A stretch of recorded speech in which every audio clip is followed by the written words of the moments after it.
Okay, so I'm just going to grab a just a sample file that I had.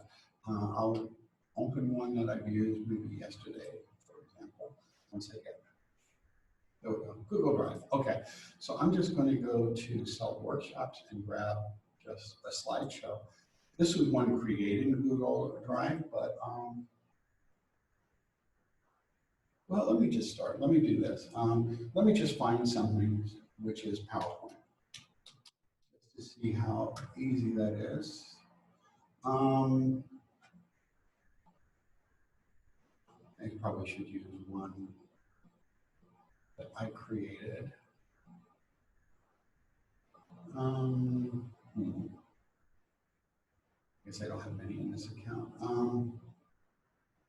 I have no idea what this is, so I'm just going to grab this. I'm not even sure if it was uploaded. Oh, this is from me. Oh well. I will save it. No, I probably should use his slides. Let me grab one. STEM virtualization in STEM labs. So what I'm going to do is I've opened this in Google Drive, but what I'm going to do now is I'm going to save it, add it to my drive, and then I'm going to organize this and just put it in a place where I can find it. I'm going to put it in, well, let's say the 2010 symposium, because I don't think I need anything from there right now. So I'm going to hop over to there. So somewhere in my drive, I have a 2010 symposium. It should be right up at the top there. So, and here it is. Apparently there wasn't a lot in that folder. So now when I click on it, one of the options I have is to open it in Google Slides. And this will basically open the PowerPoint file, which would let you present it from within Google Slides. But apparently there's some problem with this. Oh, there's something missing. So maybe that wasn't the best example. In any case, you can then save it as a Google slide. So Google Slides will read and write PowerPoint, but you can also save it in its native format, which is, once you get used to using it, it's a whole lot easier. One of the advantages of using Google Slides over PowerPoint is you can access it from any computer. You don't have to have the specific file. You just log into your account. And I have no idea why. This is an old PowerPoint, obviously. It was from a few years ago. So this obviously had some sort of problem. There was some sort of an image which is not apparently linked to this file. So that was a really, really bad example. So I'm just going to open up a Google slideshow. Let me go over here to Self Workshops. I mostly just wanted to talk about some of the new features, but since you haven't used it, let's open pedagogy. Here we go. This is a slideshow I used last year for a presentation. So I'm going to open that, and once you open it, you have pretty much all the same editing features, a little bit less in terms of animations and other things in PowerPoint.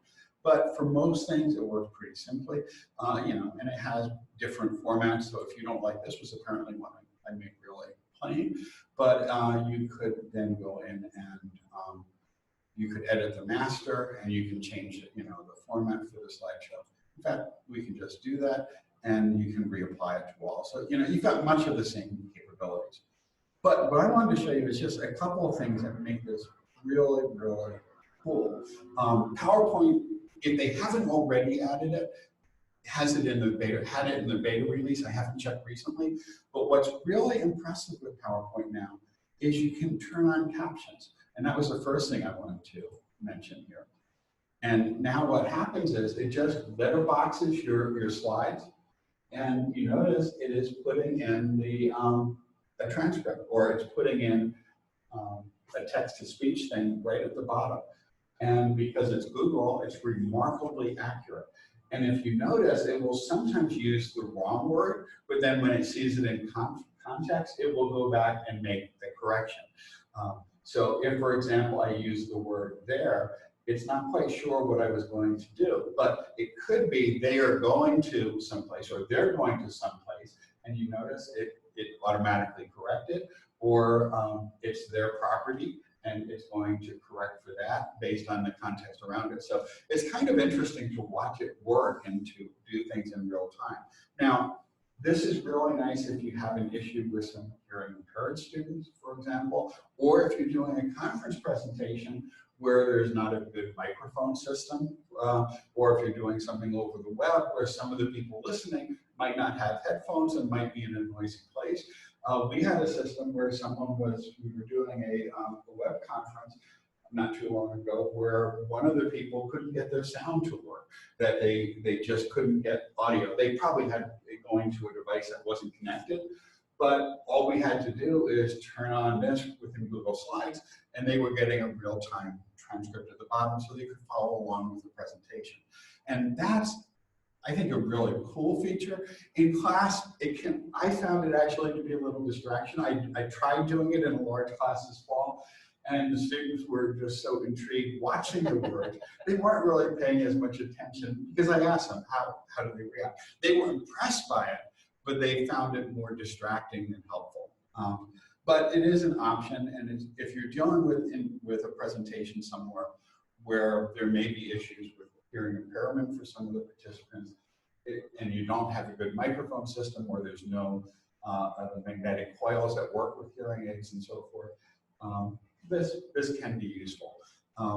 About a year and a half ago now, there was a conference on accessibility, or a presentation on accessibility at an open education group, and one of the things they complained about was that they weren't doing real-time captioning. And we do have this capability. So that was all over Twitter, where people were saying, here they're talking about accessibility and the importance to provide captions, and yet in the video stream, they weren't providing them. So it's nice to know the tool is there. Hey, John, I have a question. Yes. Oh, hi. Hi, Lisa. Hey, is what's being recorded, is what's being captioned there being recorded anyplace else? It is. That's one problem with it, though. It's recorded, but it's recorded only as an image, so it's not accessible in this format. So okay. if you post it as a video later, what you would probably do is you would take this video, you would edit it so that you're only capturing the main screen without the box at the bottom, because it's below the presented material. Then you'd upload it to YouTube, and then you'd edit YouTube's captions. And that way people would have the option of turning it on or off. So okay. All right, thanks. But this is primarily just to give real-time captioning for people who wouldn't be able to hear the audio either because of an impairment or because they're in an environment where they just couldn't listen at the time. So it does provide real-time captioning. In class, again, I'm not sure it's really that useful because if students do have hearing issues, usually they have note takers or other things. And I know when I've seen it happen, I've been just so intrigued by watching the words adjusting in real time. It's easy to lose a little focus on what you're supposed to be focusing on. But it does work, and you can always just cut off the very bottom on the video and then do the captioning, through YouTube or some other service. And that works really nicely. So that was one, yes? Would that maybe be helpful because sometimes I have guest speakers who come in through via Skype. Yes. And I record these over Panopto so that, say, they can only make it to one section of my class, the other section can watch it. Is that something where maybe that might be helpful so that they can see that in the Panopto video at a later time? It could work, but again, it's not fully accessible in that it doesn't generate a downloadable transcript that people could use as a text file or that they could use with screen readers or other things.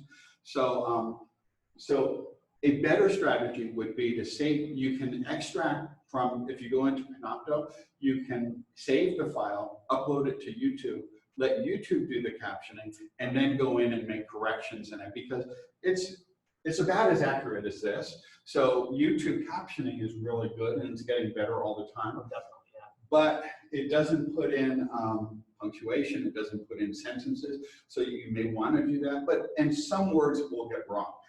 For example, in almost every video I've seen, as we go comes out as we go.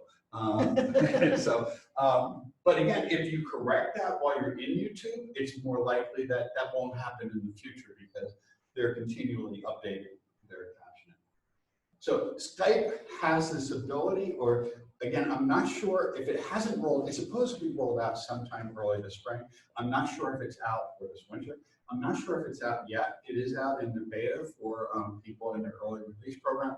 And the same is true with PowerPoint. So you also have this real-time captioning, or you will shortly have real-time captioning ability, both in Skype and in PowerPoint too. So that's another option.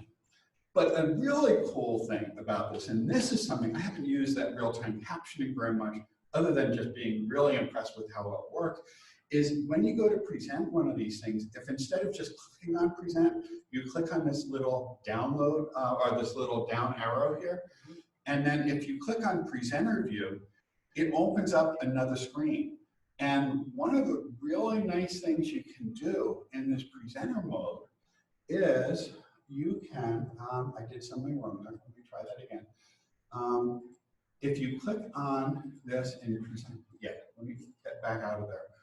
If you click on this in presenter, well, I guess that's true. But there's one other thing you need to do, and that is turn on the Q&A. And that is really an impressive tool, which is useful if you have a guest speaker. It's a really nice way to do it. This was originally in Google Hangouts, and they ported it over to Google Slides, and they took it off of Hangouts. But what you can do now is, if you have two screens, so if you have a presentation screen as well as the one that's being projected, you could put them both up. But more typically, if you're in one of our classrooms, you only have one screen, although there are some dual screens over in Shinneman and a couple of the classrooms in Lanigan now. Yeah. What happens is you can do this presentation, and while you're doing it, you notice right at the very top, there's this little link. If you open that link, it gives you the option of interacting with the presenter. So you could ask questions, you could post responses. So if you're presenting something, you could ask people to respond. And right now, by default, I believe it's set up so that it only works with oswego.edu email addresses. You can change that in the settings to make it more wide open. And I have used this in class from time to time. I've not used it very much in my large class, or I've used this more with web conference presentations or webinars or other things, because it allows the audience to interact in real time without directly cutting in and interrupting, or without a chat message coming up that someone has to monitor. And if you want to just try it, just type something in there. Just open on your computer or on a phone or whatever. Just open it up and type something in there. And a common type of thing is, in your presentation, you could just ask for responses. So you don't need polling software. You don't need something like Poll Everywhere or Socrative or something else. You can do much of that right from Google Drive. And the reason I said I haven't done this very much in my large class is I was hoping to do this as a bit of a back channel, so students could respond to questions, everyone could respond, or many people could, or they could ask questions, or they could, do some feedback. One of the things that will happen in a large class is students very quickly realize that they don't have to use their email address and they can be anonymous. And the first time I tried this in my large class, they started posting like their Snapchat IDs, and they started, posting their KIC addresses and other. This was a couple of years ago. So they were using it more as sort of a back channel dating type app type of thing. They were freshmen and so forth. So I haven't used it there, but I have used it in smaller classes very effectively, and I've used it quite a bit in webinars. So now all the presenter would have to do is, what I typically would do if I'm doing this in a place where I had, where I didn't have two screens, is I'd open up my iPad and then go to the other page just to monitor it. But what you can always do here is you could just hop over to the other browser and see, and no one has responded. So if you had responded, however, you would see it. And you do have the option here to make it from anyone, so that you don't have to be logged into Oswego. And a common problem is when people do this, if they're presenting at some other place, other institution, they sometimes forget to turn that off, and then people can't connect. But if anything was typed here, it would show up right on the screen, and then the presenter could respond to it. And if you had separate screens and there were multiple responses, you have the ability to select one and have it pop up on the main screen where your video is projected. So it's a nice tool. Do you, I mean, when you've used it in your classes, have you found it to be more effective than just going about your lecture and waiting for a hand to pop up? Sometimes students find it easier to type something anonymously than to raise it, especially in a larger group. I've used it more probably in webinars where I'm giving a talk on one of the SUNY groups or something else, or we've been running a webinar series on adaptive learning or other things. And then, people are pretty comfortable posting things there, and then you could select the other people. Once you have a number of questions, other people have the ability to vote them up. So you could, the first time I saw this used actually was I was taking a MOOC on behavioral economics offered by Dan Ariely at Duke. And he had, I think, somewhere around 100,000 people in the MOOC. And every week he would run a little webinar on the topics of that week, where you'd have some of the people who were presenting on the videos there for live interaction. People would post questions using this tool in Google Hangouts, and it was broadcast on YouTube Live.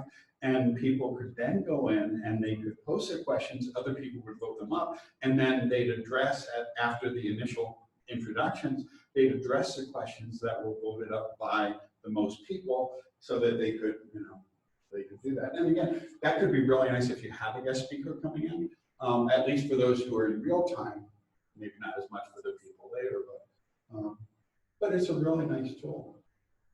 So those were the two things I really wanted to present. And all the students have to do is go to their smartphones or their laptops, type in that address, and they can directly post there. And again, if you do have two screens, you just keep one up there and the other so you could monitor it. Or I usually bring in my iPad, open it to the screen, and monitor it from there, because all you have to do is have it, as a separate window. Or I'll connect, if I'm using my own computer, I'll have it do it as a shared screen and just open up one screen there and one on the other, and that works quite nicely. So, Lisa, any questions?